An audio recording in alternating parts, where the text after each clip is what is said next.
Hello বন্ধুরা, দেখুন আজকে আমার দোকানের প্রথম কাস্টমার চলে এসেছে। প্রথম কাস্টমারটি নেবে একটা বেল্টির চাপ। সো বন্ধুরা, আমি আমার দোকানের ভালো ভালো যে বেল্টির চাপগুলো আছে সেগুলো দেখিয়ে দিলাম। এরপর দেখুন, হ্যালো বন্ধুরা, ডে 90 ভিডিওতে আপনাকে স্বাগত জানাই। তো বন্ধুরা, আপনারা কেমন আছে অবশ্যই কমেন্টে বলবেন আর ভিডিওটি শেষ পর্যন্ত দেখবেন।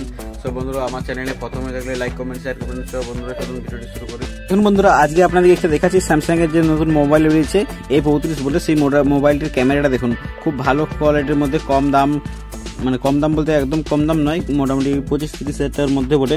সেটা ক্যামেরাটা কেমন বটে আপনারা অবশ্যই দেখুন আর বলবেন কেমন বটে কমেন্টে। সো বন্ধুরা, আমিও টেস্টিং করলাম যে ক্যামেরাটা মিডিয়াম লাগলো, খুব একটা ভালো লাগলো না। 5G মোবাইল বটে এটা। দেখুন এরপরের কাস্টমারটি এসছে হাতের আংটি নেওয়ার জন্য। দেখুন আমি সব রকম আংটি দেখিয়ে দিলাম, নামের অক্ষরের আংটি, আরও নানা রকম স্টাইলের আংটি। দেখুন কাস্টমারগুলো দেখছে, আপনারাও দেখে নিন। ভালো ভালো কোয়ালিটির একদম নামের অক্ষর থেকে শুরু করে ডিজাইনওয়ালা সব রকম আংটি পাওয়া যায়। দেখুন এই আংটিটা এখন ভালো চলছে, আপনারা যদি নিতে চান অবশ্যই কমেন্টে বলবেন। এরপরে দেখুন আপনাদেরকে দেখেছি নামের অক্ষরে গলার মালা। দেখুন প্রতিটা নামের অক্ষরে গলার মালা রয়েছে। সব বন্ধুরা, আপনাদের কি নাম অবশ্যই বলবেন কমেন্টে। দেখুন বন্ধুরা, এরপর আমি আপনাদেরকে দেখাচ্ছি কম দামের মধ্যে গলার মালা, খুব ভালো ভালো কোয়ালিটির, 10 টাকা, 20 টাকা, 30 টাকা সব রকম দামের পাওয়া যায়। সব বন্ধুরা, আপনারা ভিডিওটি দেখেছেন যখন, তখন অবশ্যই কমেন্টে বলবেন ভিডিওটি আপনাদের কেমন লেগেছে। আর ভিডিওটি ভালো লাগলে অবশ্যই লাইক কমেন্ট শেয়ার করবেন। দেখা হচ্ছে পরের ভিডিওতে। বাই বাই বন্ধুরা।